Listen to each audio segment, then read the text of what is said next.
بسم اللہ الرحمن الرحیم۔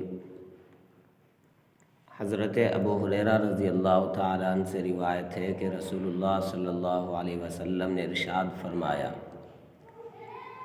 اللہ تعالیٰ اس شخص سے نفرت کرتے ہیں جو سخت مزاج ہو، نمبر 2 زیادہ کھانے والا ہو،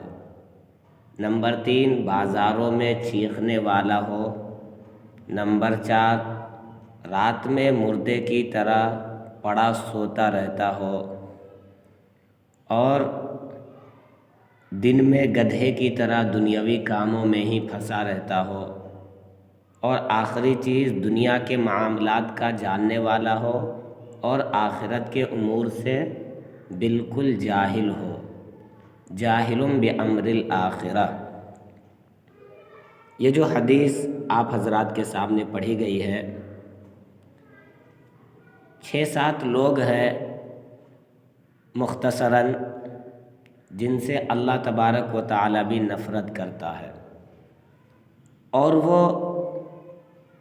دنیا کے اندر خاص طور سے بہت سارے لوگ ہیں جن کے اندر یہ عادتیں پائی جاتی ہے، اور وہ لوگ اپنے اندر سے ان عادتوں کو ختم کرنے کی کوشش بھی نہیں کرتے۔ سب سے پہلا آدمی جس سے اللہ تعالیٰ نفرت کرتے ہیں، سخت مزاج، سمجھ رہے، یعنی اپنے اندر اس کو بردباری نہیں ہے، نرم مزاج نہیں ہے، ایک دم سخت مزاج ہے کہ کوئی آدمی اس سے بات کرنے سے بھی ڈرتا ہو، وہ خود بھی اپنے لہجے میں اتنا سخت ہو کہ لوگ اس کے قریب نہ آتے ہو، تو یہ آدمی سے بھی اللہ تعالیٰ نفرت کرتا ہے۔ نمبر 2 زیادہ کھانے والا ہو۔ بھائی اللہ کے نبی صلی اللہ علیہ وسلم نے ایک حدیث کے اندر یہ فرمایا کہ پیٹ کے 3 حصے کرو، ایک میں کھانا، ایک میں پانی، اور ایک میں ہوا کے لیے چھوڑ دو، سمجھ رہے، یعنی 3 حصے کرنا چاہیے۔ بہت سارے لوگوں کو ہم لوگ دیکھتے ہیں اتنا کھانا کھا لیتے ہیں، اتنا کھانا کھا لیتے ہیں، ان کو چلنے نہیں ہوتا حضرت، سمجھ رہے، ایسی حالت اپنی بنا لیتے ہیں وہ۔ تو زیادہ کھانے سے بھی اللہ کے نبی نے نفرت فرمائی ہے۔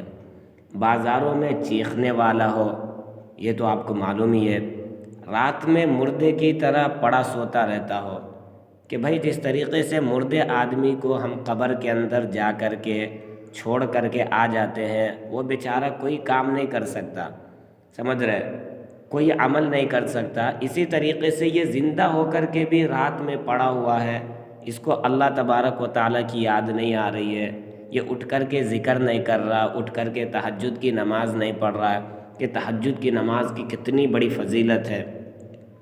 سمجھ رہے ہیں۔ اسی طریقے سے ایک اور بات بتائی کہ دن میں گدھے کی طرح دنیاوی کاموں میں ہی پھنسا رہتا ہو، سمجھ رہے، جی فتم باللیل اور حمارم بالنہاری، دن میں گدھے کی طرح دنیاوی کاموں میں ہی پھنسا ہے، آخرت کی بالکل فکر نہیں ہے، ایک نماز کی پابندی نہیں ہے، اللہ کی طرف آنے کا اس کو نام ہی نہیں ہے، سمجھ رہے، تو یہ آدمی بھی اللہ تعالیٰ کو ناپسند ہے۔ اور آخری چیز دنیا کے معاملات کا جاننے والا ہو، عالم بامر الدنیا وجاہل بامر الآخرہ، اور آخرت کے امور سے بالکل جاہل ہو۔ دیکھتے ہیں ہم دنیا کے اندر بہت سارے لوگ ہیں، دنیا کے بارے میں پوچھو سب معلوم ان کو، کیا چیز کیسے کرنا چاہیے، کیا چیز کیسے کرنا نہیں چاہیے، سمجھ رہے، آخرت کے بارے میں پوچھو، ارے بھائی تمہارے سے قبر کے اندر یہ سوال کیا جائے گا، قیامت کے دن جو ہے نا تمہارے سے کیا کیا پوچھا جائے گا، یہ سب پوچھ لو تو کچھ بھی نہیں معلوم۔ یہاں تک کہ دنیا کے اندر تو ہماری ملاقات ایسے ایسے لوگوں سے بھی ہوتی ہے کہ جن کو نبی کے والد کا نام کیا ہے، اور اسی طریقے سے جو ہے نا آخرت کے ہمارے بہت سارے معاملات ہیں، وہ اگر پوچھے جائے تو کچھ بھی نہیں معلوم ہے۔ اللہ تعالی ہم سب کو عمل کی توفیق عطا فرمائے۔